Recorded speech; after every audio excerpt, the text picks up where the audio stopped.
त्याच्यामुळे लवकर सुरू करूया फटाफट, अगदीच फटाफट. तर आपण बघितलं होतं, आपण काय बघितलं होतं, इकोसिस्टीम असते.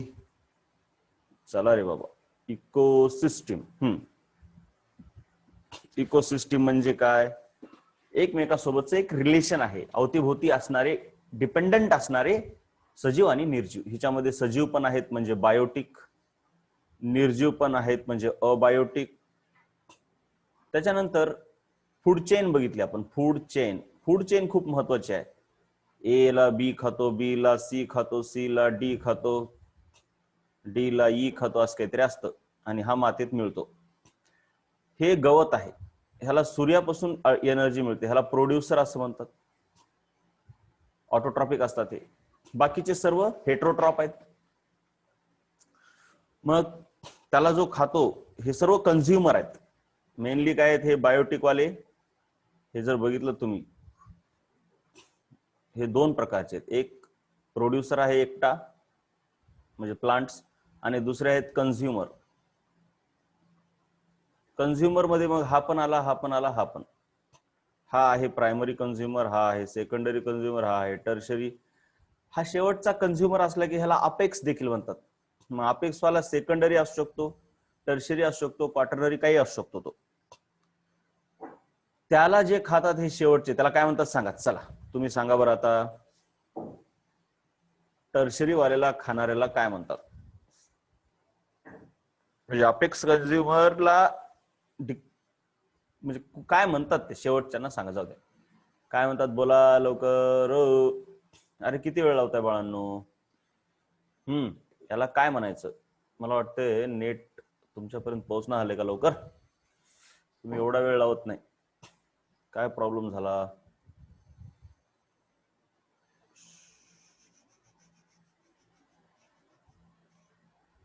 हा बोला की रे.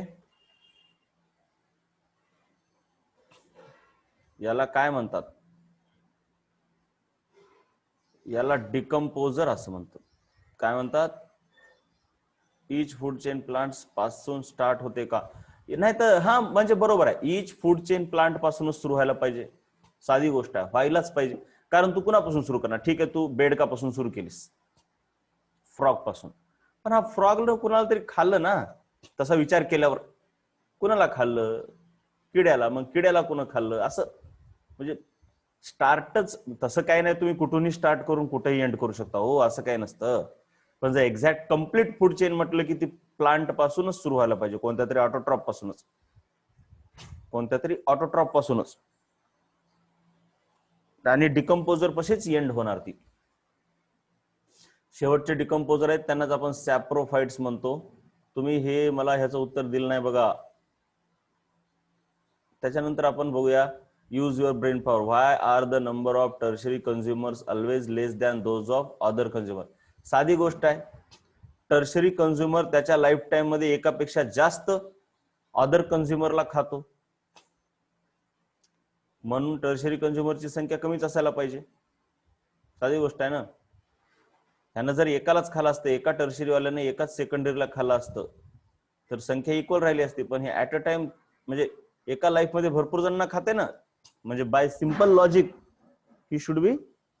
So tertiary consumer consumes more than one secondary consumers in a lifetime, therefore its number is lower. Institute at work, महत्वाचे इन्स्टिट्यूट असतात. एमपीएससी यूपीएससी ला असलं खूप जास्त विचारतात.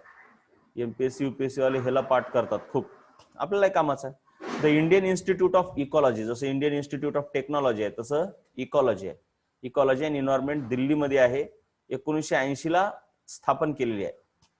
इज इन्वॉल्ड म्हणजे तिचं काम काय आहे? रिसर्च करणे, काही लोकांना ट्रेनिंग देणे, वर्कशॉप अरेंज करणे. कळते ना? रिसर्च म्हणजे काय की बाबा कशा प्रकारे आपलं वातावरण चांगलं चालू आहे का नाही, का त्याच्यामध्ये जास्तच प्रदूषण झालंय, फूड चेन सर्व व्यवस्थित चालू आहेत का नाही, ह्याला रिसर्च म्हणतात. ट्रेनिंग देणे म्हणजे जर समजा एखादी फूड चेन डिस्टर्ब होत असेल, फॉर एक्झाम्पल एखाद्या फूड चेन मधला एखादी लिंक खराब होत असेल, ते कमी पडत असेल, जसं की टायगर ची संख्या कमी व्हायला, तर काही लोकांना ट्रेनिंग देतात ते, आणि टायगरला वाचवण्यासाठी काही प्रोग्राम अरेंज केले जातात. पुन्हा वर्कशॉप देखील अरेंज केले जातात. वर्कशॉप म्हणजे काय? वर्कशॉप म्हणजे कार्यशाळा. ट्रेनिंगचाच एक प्रकार असतो तो. सेमिनार, सेमिनार मध्ये वर्कशॉप मध्ये थोडासा फरक असतो. सेमिनार म्हणजे फक्त भाषणबाजी, वर्कशॉप म्हणजे ऍक्च्युली करून बघायचं. कळलं का रे दोघातला फरक? येस और नो? सेमिनार म्हणजे भाषणबाजी, म्हणजे जसं की क्रिकेटवर मी माहिती देणार, ऐसा असतंय तसं असतंय, हे करेंगे, बल्ला ऐसा पकडेंगे, ऐसा मारेंगे, ऐसा घुमाएंगे, छक्का लगेगा. लेकिन वर्कशॉप म्हणजे काय? ऍक्च्युली ग्राउंडवर जाणे आणि ते करणे, खेळणे, असं आहे ते. इन्स्टिट्यूटनं काय पब्लिश केलं? एक पुस्तक पब्लिश केलं. Indian Institute of ecology and एन्व्हायरमेंटनं एक पुस्तक पब्लिश केलंय, international encyclopedia of ecology and environment. Encyclopedia म्हणजे नॉलेजचा ग्रंथ असं समजा, ऑफ इकॉलॉजी अँड एन्व्हायरमेंट झालं. डोंट सेव, चलो आगे. अब देखते हैं, ये बहुत इंपॉर्टेंट है, biochemical cycles, biogeochemical cycles. सर्वात पहिले बायो म्हणजे बायोलॉजी, म्हणजे जीवाशी संबंध, सजीवांशी संबंध, आणि जिओ म्हणजे अर्थ, म्हणजे अर्थ. बायोलॉजी आणि केमिस्ट्री, केमिकल म्हणजे केमिस्ट्री, ह्या सर्वांचा सांगडा असणारी सायकल. मग कसं असतं माहिती आहे का? सध्या आपल्याला न्यूट्रिएंट्स विषयी माहिती व्हायचं, जसं की आपले प्रोटीन्स आहेत वगैरे जे काही आहे, ते न्यूट्रिएंट्स फक्त आपल्या शरीरात राहत नाहीत, झाडामधून. ते अडकत जरा यायला ऑडिओ, पण तुझ्याकडे नेट खराब असेल बेटा.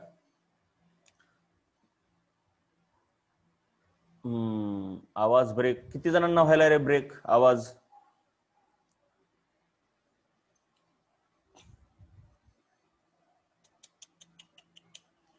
कसं करायचं ह्या नेटला? आम्ही करावं तरी काय? आता आवाजच ब्रेक व्हायलाय.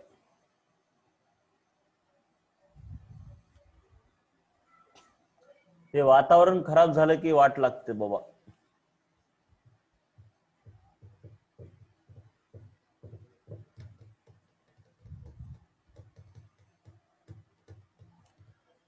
बर, चालतंय, बघूया आता, प्रयत्न करूया. जर शक्यच होईना गेलं तर खाली टाईप करायचं, सर शक्यच होईना झालं, काहीच कळणार झालंय असं टाकायचं. ठीक आहे, काहीच कळणार गेलं असं टाकायचं.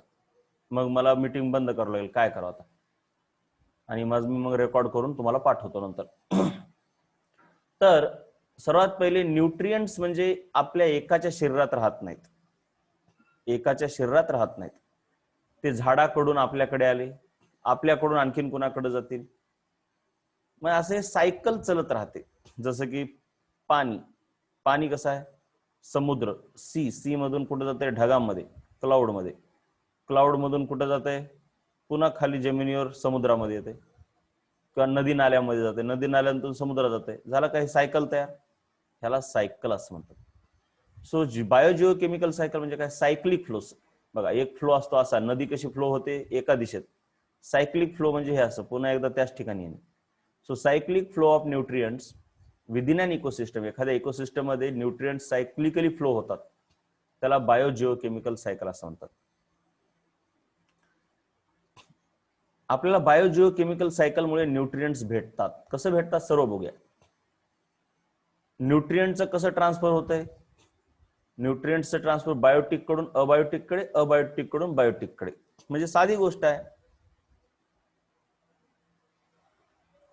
अरे होतो रे सर्व, उत्कर्षा टेन्शन घेऊ नको, सर्व सिलेबस कव्हर करतो मी. सिलेबसला काय लागत असते कव्हर करायला? आतापर्यंत असलं कधीच झालं नाही की सिलेबस कव्हर होईना. मला फक्त सांगा कोणते कोणते चॅप्टर घ्यायचे, त्याला काय लागतंय. हा, बायोटिक आणि अबायोटिक म्हणजे झाडाकडून मातीला, मातीकडून झाडाला, झाडाकडून मातीला, मातीकडून झाडाला, हे झालं बायोटिक. म्हणजे लिव्हिंग कडून नॉन लिव्हिंग कडे जाणे, नॉन लिव्हिंग कडून लिव्हिंग कडे. Biogeochemical cycles operate through medium of the biosphere. हे महत्वाचं आहे, नीट लक्ष द्या. आता बायोजिओकेमिकल सायकल मध्ये कसं असतं, एक उदाहरण घेऊन सांगतो मी तुम्हाला, हे असं नाही जमत. मग ज्यांना आवाज जास्त ब्रेक व्हायला त्यांनी काय करा, सरळ मीटिंग लिव्ह करा. मी काय करतो, युट्यूब वरती पब्लिश करतो, व्हिडिओ बघून घ्या. ठीक आहे, आता काय करावं, किती दिवस आपण असं आवाजामुळे मीटिंग बंद करणार, आहे का नाही. सर्वात पहिले बायोस्फिअर म्हणजे काय बघूया. बायोस्फिअर म्हणजे लक्षात घ्या, ही जमीन म्हणजे आपली पृथ्वी आणि तिच्या भोवतीचं वातावरण, ह्या सर्वांना मिळून बायोस्फेअर असं म्हणतात. बायोस्फेअर मध्ये दोन गोष्टी आहेत, लिथोस्फेअर, हायड्रोस्फेअर. लिथोस्फेअर म्हणजे ही जमीन, फक्त वरची जमीन. ज्यांना कळत नाहीये त्यांनी ऑफ व्हा आणि मीटिंग लिव्ह करा, मी युट्यूब वरती टाकतो बाळांनो, ठीक आहे. लिथोस्फेअर म्हणजे ही जमीन, ही जमीन जमीन आपण जिच्यावर बसलोय तिला लिथोस्फेअर म्हणतात. आणि जिथं जिथं समुद्र आहे त्याला हायड्रोस्फेअर असं म्हणतात. तर ही पृथ्वी आहे, पृथ्वीवर जे पॅसिफिक महासागर, हिंदू महासागर, अटलांटिक महासागर आहेत ते हायड्रोस्फेअर झालं. आणि आशिया खंड, त्याच्यानंतर आफ्रिका, हे झालं लिथोस्फेअर. जिथं माती आहे ती लिथोस्फेअर म्हणजे खडक माती जमीन, आणि जिथं पाणी आहे ते हायड्रोस्फेअर. असं दोन्ही मिळून पृथ्वीचं सरफेस बनतंय, अर्थ सरफेस बनतंय. काय बनतंय? पृथ्वीचं सरफेस बनतंय. चला मोठं करूया याला. सरफेस ऑफ अर्थ वरती काय? लिथोस्फेअर आणि हायड्रोस्फेअर. आणि हे झाल्यावर आपल्या भोवती, पृथ्वीच्या भोवती जे वातावरण आहे बाळांनो, हे असं वातावरण, ते वातावरण जे आहे ते पृथ्वीच्या सरफेसच्या वर आहे. त्याचे चार भाग आहेत, ट्रोपोस्फेअर, स्ट्रॅटोस्फेअर, मेझोस्फेअर, आयनोस्फेअर. मी कसं लक्षात ठेवते बघा, हे बघा, ट्रोपोस्फेअर, स्ट्रॅटोस्फेअर, मेझोस्फेअर, आयनोस्फेअर, असं पृथ्वीपासून वर गेलं की असं आहे. मग ट्रॅफिक कुठं असते? पृथ्वीवर असते, हवेत थोडीच असते. म्हणून पृथ्वीच्या सर्वात जवळ कोण आहे? ट्रोपोस्फेअर. ट्रॅफिक वरून लक्षात ठेवलं. आणि मग त्याच्यानंतर मला एक देश माहिती आहे, टास्मानिया. कुणाला माहिती आहे का टास्मानिया? टास्मानिया हा ऑस्ट्रेलियाच्या जवळ असणारा एक देश आहे. ऑस्ट्रेलिया ना, त्या ऑस्ट्रेलियाच्या जवळच कुठंतरी इथे एक असा टास्मानिया म्हणून एक बेट आहे. मग TSM लक्षात ठेवता येते बघा. हा ठीक आहे, एक्झोस्फेअर पण असतं, टेन्शन घेऊ नका, पण आपल्याला तेवढंच आहे. ह्याच्या बाहेर एक्झोस्फेअर पण असतं बघा. ही पृथ्वी झाली, पृथ्वीच्या वर ट्रोपोस्फेअर, स्ट्रॅटोस्फेअर, मेझोस्फेअर, आयनोस्फेअर आणि नंतर एक्झोस्फेअर. पण काय गरज नाही, सोडून दे. इथून एवढं मी कसं लक्षात ठेवतो? टास्मानिया म्हणून, TSM, टास्मानिया देश. आणि मग शेवटी आयनोस्फेअर. आणि ट्रॅफिक पृथ्वीवर असते म्हणून पृथ्वीच्या जवळचा troposphere. The silly monkey told everything. Very good, वा वा वा वा, मजा आली, मजा आली. पण हे उलट तिलट झालं की बेटा, एकदम छान, परंतु हे उलट तिलट झालं, बाकी काहीच नाही. सिली मंकी टोल्ड एव्हरीथिंग बघा, सिली मंकी टोल्ड एव्हरीथिंग.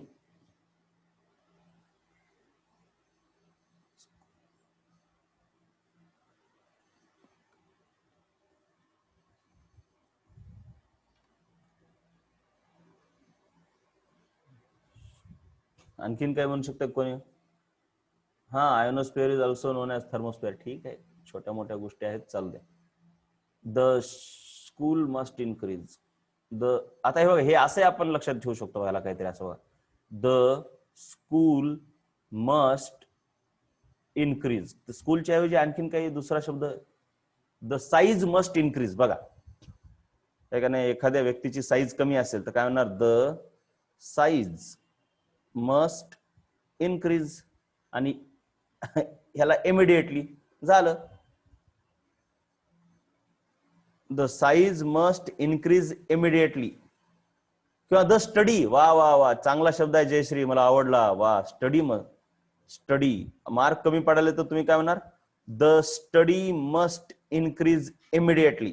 झालं पाठ. काय ह्याला 1000 गोष्टी आहेत तो पाठ करायला. टास्मानिया म्हणा. मला TSM खूप सोपं जाते, कारण मला ते खूप म्हणजे लहानपणापासून ते पाठ केलेलं आहे मी, कुठं 7वी 8वी पासून. मला लयच डोक्याला ताप व्हायचा, ते ट्रोपोस्फेअर आधी आहे का स्ट्रॅटोस्फेअर आधी आहे. मग मी हे देश काढला, मला एकदा सापडला मला नकाशा बघायची खूप सवय होती, छोटे छोटे छोटे छोटे छोटे छोटे पार्ट बघत बसायचो मी.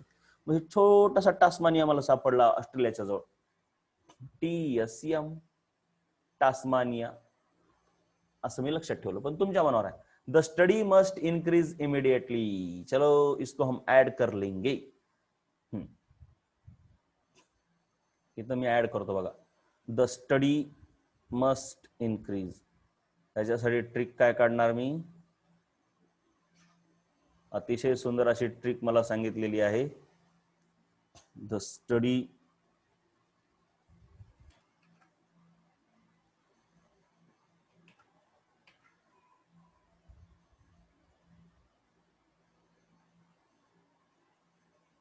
the study must increase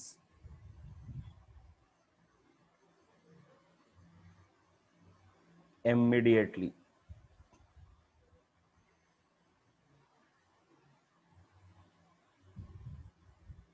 जमलं?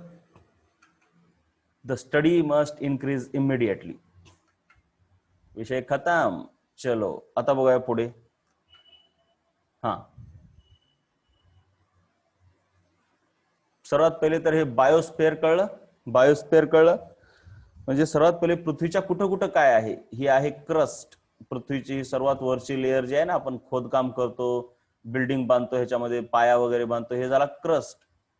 त्याच्यानंतर आहे बघा, ह्याला पण थोडस आपण जरा सुंदर बनवूया. क्रस्ट, पृथ्वीच्या आतमधल्या भागांना पण सुंदर बनवूया आपण. हे बघा, सर्वात आतमध्ये आहे पृथ्वीच्या, त्याला म्हणतात कोर. बघा, पृथ्वीच्या सर्वात आतमध्ये जे आहे त्याला काय म्हणायचं आपण? कोर.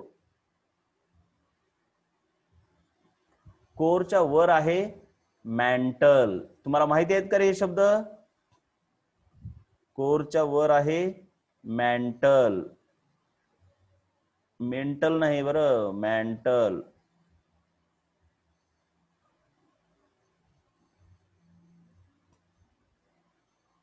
हे मॅन्टल.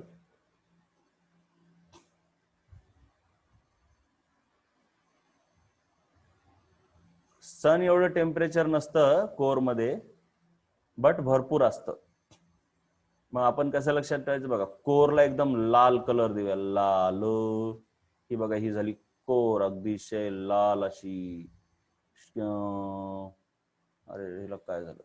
ठीक आहे, हे आहे कोर. ठीक आहे. मॅन्टल कुठे गेले? मॅन्टल.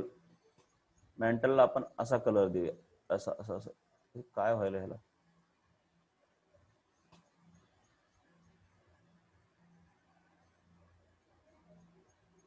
हे झालं मॅन्टल. आणि अर्थ क्रस्ट आपण अशी बनवूया. हे बघा, अशी.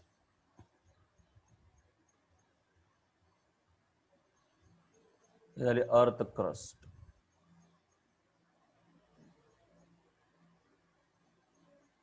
ही अर्थ क्रस्ट. लक्षात आलं का मग? ठीक आहे. अशा प्रकारे ही पृथ्वी. आणि मग पृथ्वीच्या वर ट्रोपोस्फेअर, मेझोस्फेअर, ट्रोपोस्फेअर, स्ट्रॅटोस्फेअर, मेझोस्फेअर, आयनोस्फेअर. आणि ह्या सर्वांना मिळून म्हणतात ऍटमॉस्फेअर. वरच्या भागाला म्हणतात ऍटमॉस्फेअर. मग तुमच्या लक्षात आलं असेल. म्हणजे सर्व मिळून झालं बायोस्फेअर. बघा, आता लक्षात येत असेल बघा, हे आहे आपलं बायोस्फेअर. बायोस्फेअरचे 3 भाग, लिथोस्फेअर, हायड्रोस्फेअर, ऍटमॉस्फेअर. हे 2 भाग पृथ्वीच्या सरफेसवर असतात आणि हे पृथ्वीच्या वर असते. ठीक आहे. तर अशा प्रकारे आपण अगोदर बायोस्फेअर म्हणजे काय बघितलंय. मग ज्या कोणत्या आपल्या सायकल आहेत, सायकल जेवढ्या काही आहेत का नाही, समजा आपली पाण्याची सायकल आहे, तर वॉटर काय करते बघा. वॉटर पृथ्वीवरून आधी हवेत जाते, ढगात जाते, आणि ढगामधून पुन्हा पाण्यात पडते. म्हणजे सायकलनं पृथ्वीचा पण उपयोग घेतला, म्हणजे अर्थचं पण काम केलं आणि ऍटमॉस्फेअरचा पण वापर केला, दोघांचाही वापर केला. म्हणजे अर्थ, ऍटमॉस्फेअर, ह्या दोघांना मिळून आपण काय म्हणतो? बायोस्फेअर. म्हणजे बायोस्फेअर मध्ये न्यूट्रिएंटच्या सायकल ऑपरेट होतात, असं मला म्हणायचंय. तर काहीच नाही, इझी गोईंग मध्ये. म्हणूनच म्हटलंय biogeochemical cycle operate through medium of biosphere, ज्याच्यामध्ये काय काय? लिथोस्फेअर, हायड्रोस्फेअर आणि ऍटमॉस्फेअर. त्या तिन्ही स्पेअर मध्ये बायोजिओकेमिकल सायकल घडत असतात. कोणत्याही एका स्पेअर मध्ये त्या घडत नाहीत.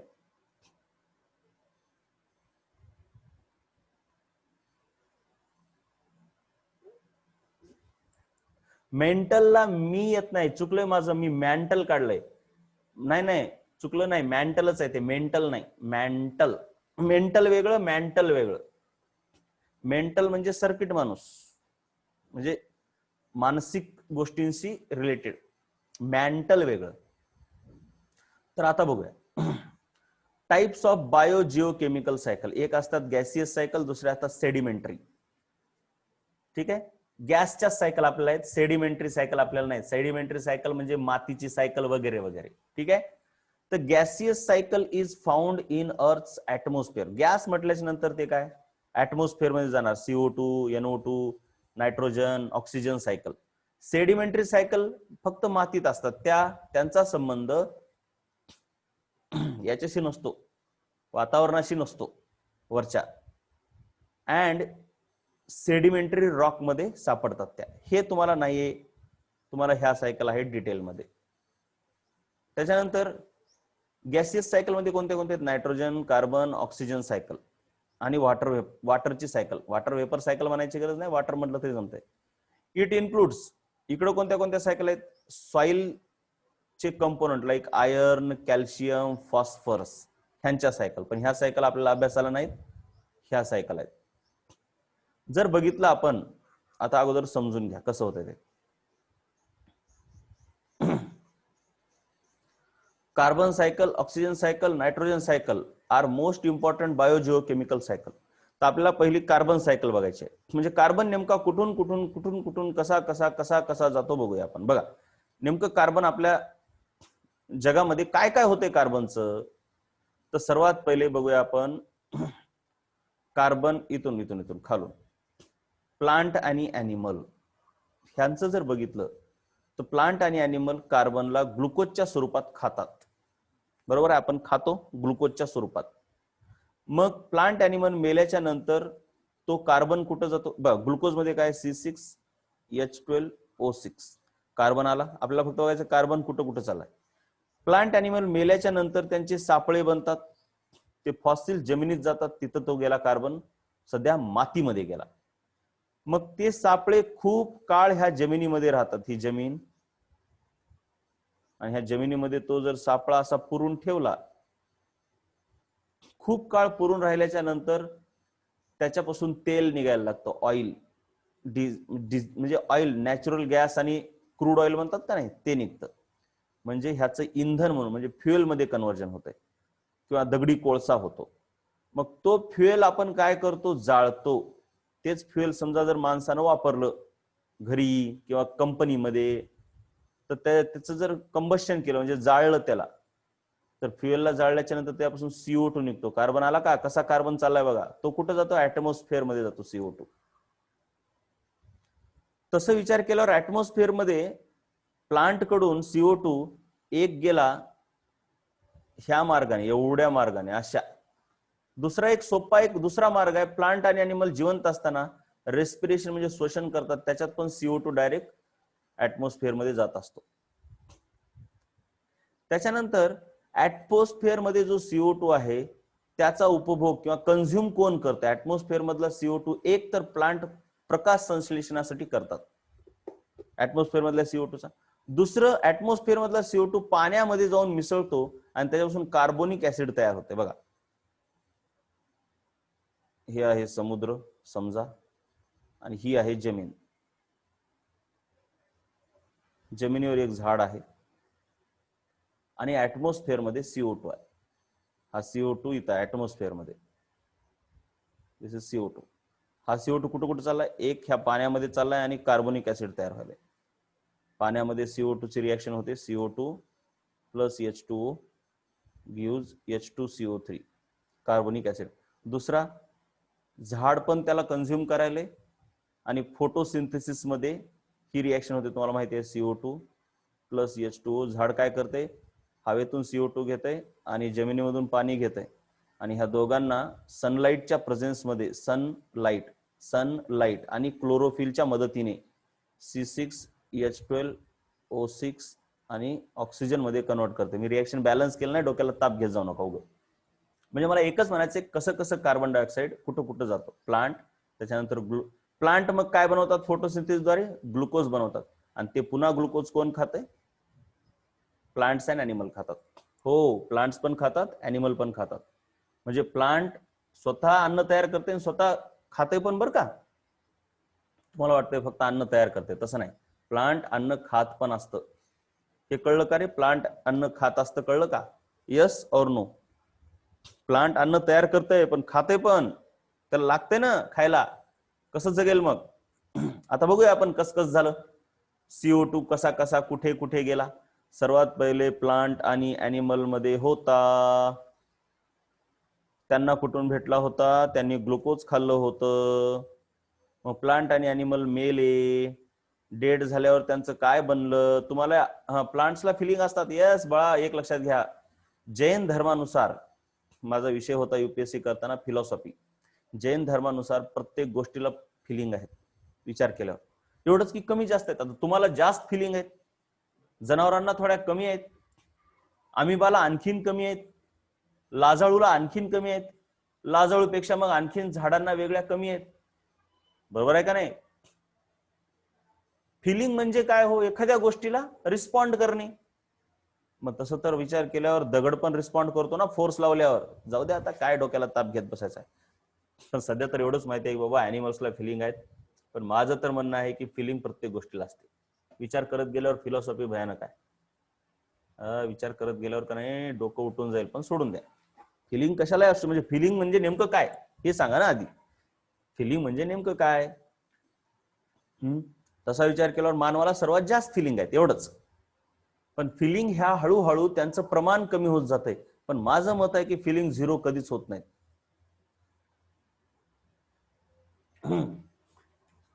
बर, चला आता प्लांट आणि ॲनिमल डेड झाले की त्यांचं फॉसिल बनतंय. फॉसिल झालं म्हणजे सापळे. फॉसिल पासून काय बनतंय? त्याचं फ्युएल बनतंय, इंधन. ते आपण जाळलं, त्याला कंबस्ट केलं, कंबशन केलं. त्याचं कंबशन केल्यावर त्याच्यापासून वातावरणामध्ये, ॲटमॉस्फिअरमध्ये CO2 जातो. ॲटमॉस्फिअरमध्ये CO2 डायरेक्टली इथून इथं पण जातो. कशाच्या मदतीने सांगा बरं आता? कोण कोण सांगतंय?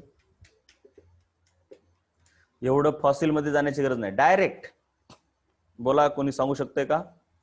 कोण ऐकू यायलंय का बाबांनो? Yes, very good Jayashree, very good Shubham. रेस्पिरेशनच्या मदतीने.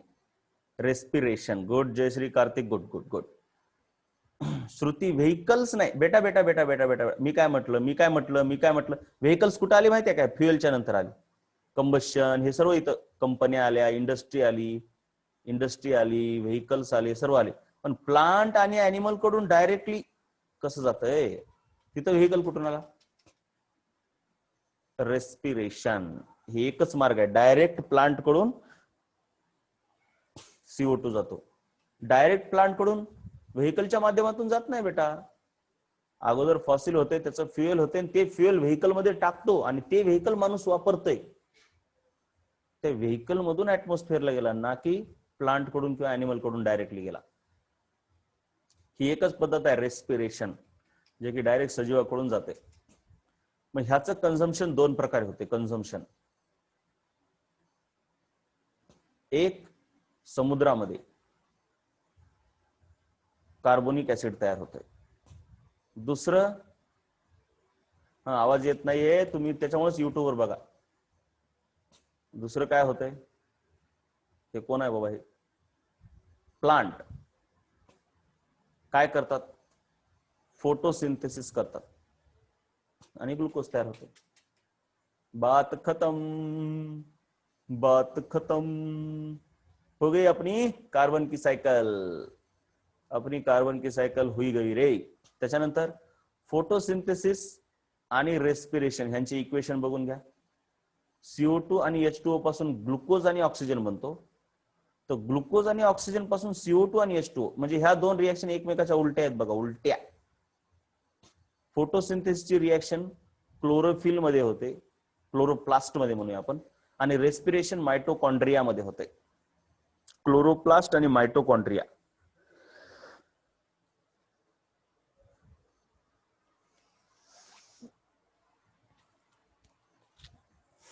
हे दोन इक्वेशन इक्वल्स लिहून काढूया का? पण फोटोसिंथेसिस तुम्हाला फोटोसिंथेसिसचं झालेलं आहे बघा इक्वेशन. कार्बन डायऑक्साईड, वॉटर, याच्यापासून ग्लुकोज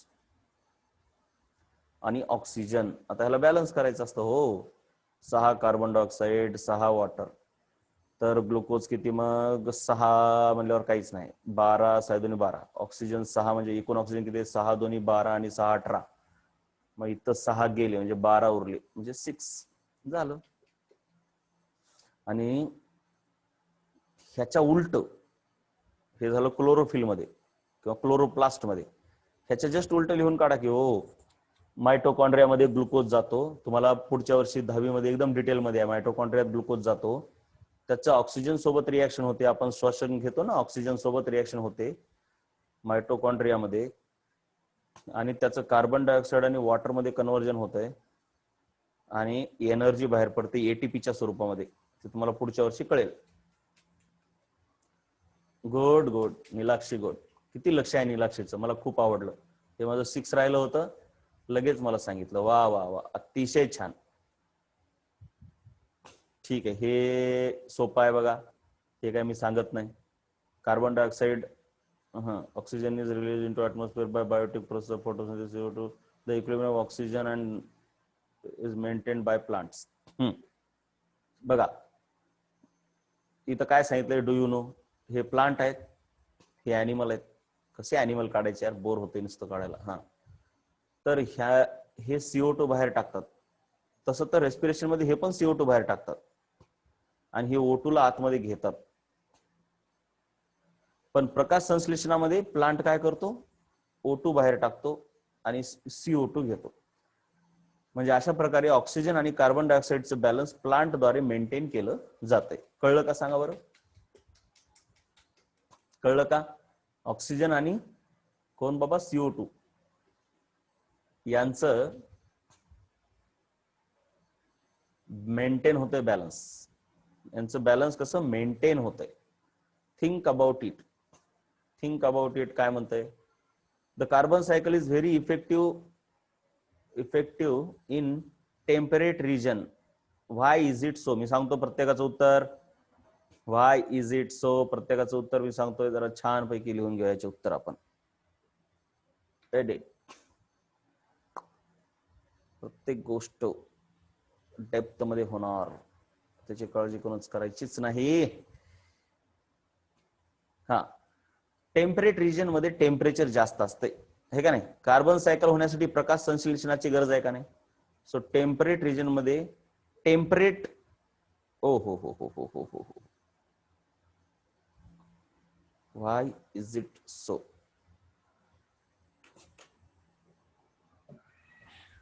टेम्परेट म्हणजे जास्तही नाही आणि कमीही नाही हो, अर्धवट. म्हणजे अतिशय गरम जर असेल, नीट लक्ष द्या जरा, carbon cycle is very effective in temperate region. अतिशय गरम वातावरण असेल तर तिथेही प्रॉब्लेम आहे, अतिशय थंड असेल तर तिथेही प्रॉब्लेम आहे. मग टेम्परेट म्हणजे मध्यम वातावरण आहे. तर मध्यम वातावरणामध्ये प्रत्येक प्रोसेस ही इफेक्टिव्हली होते. So all processes occur efficiently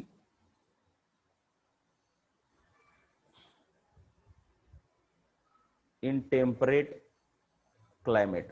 temperate म्हणजे मध्यम वातावरण.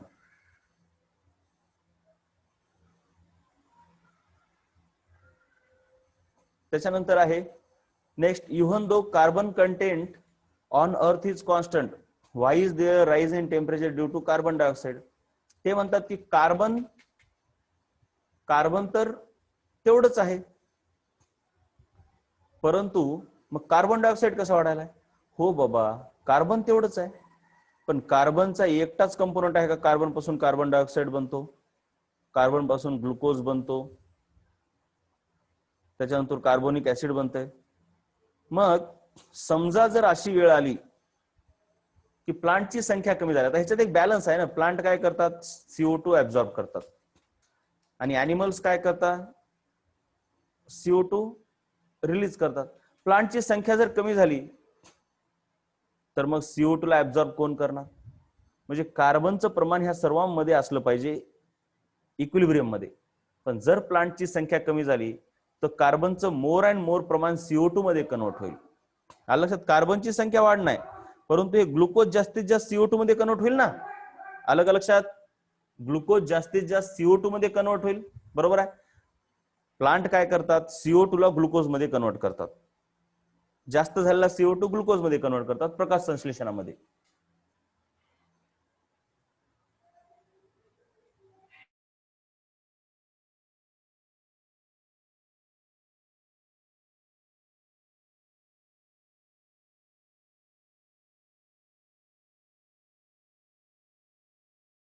तर बघा, प्लांट काय करतात, CO2 जास्त झाला की त्याला ग्लुकोज मध्ये कन्वर्ट करतात प्रकाश संश्लेषणाद्वारे. परंतु प्लांटची संख्या कमी झाली की मग हे CO2 ला इकडे कोण कन्वर्ट करेल? म्हणून CO2 चे प्रमाण वाढत जातंय. आणि म्हणून कार्बन जरी कॉन्स्टंट राहिला, नो प्रॉब्लेम, कार्बन कॉन्स्टंट राहू द्या. हो, कार्बन कसं आहे, ह्याच्यामध्ये 100 जण, ह्याच्यात 100 जण, समजा ह्याच्यात 100 जण असतील. पण प्लांट जर कमी झाले, कसं असते, ऍनिमल सतत ह्याला इकडे कन्वर्ट करतात, रेस्पिरेशन प्रोसेस, आणि फोटोसिंथेसिस प्रोसेस ह्याला इकडे कन्वर्ट करते. हे बॅलन्स आहे ना. पण प्लांट जर कमी झाले तर हेच इकडे कन्वर्ट होत राहील, पण ह्याला इकडे कन्वर्ट करण्याची संख्या कमी झाली म्हणून ह्याचं प्रमाण वाढत जाईल. कळलं का बरं की CO2 चं प्रमाण कसं वाढतंय? जरी कार्बन कॉन्स्टंट असला तरी CO2 चं प्रमाण वाढतंय. मग ह्याचं काय रिझन? हे का होतंय? When plants decrease,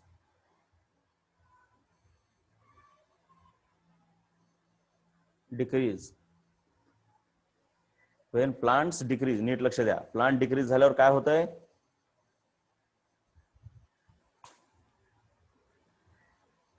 when plants decrease, मी थोडक्यात उत्तर द्यायला आहे का नाही, ते थोडक्यामध्ये देत आहे, ते शॉर्टकट. प्लांट डिक्रीज झाल्यावर काय होतंय? Number 1, glucose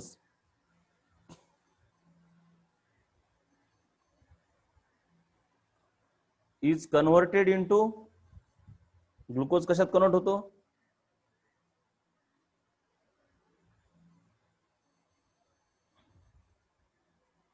CO2 by respiration, but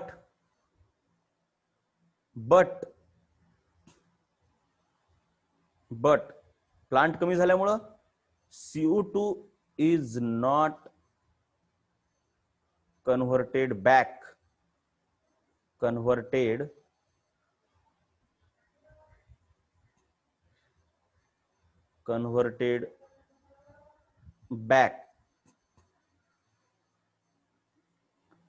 CO2 is not converted back into glucose, is not converted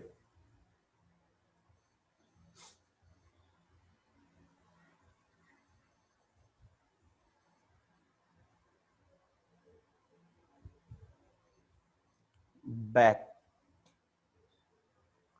to glucose. त्याच्यामुळे काय होते? CO2 चं प्रमाण वाढते. Hence amount of CO2 increases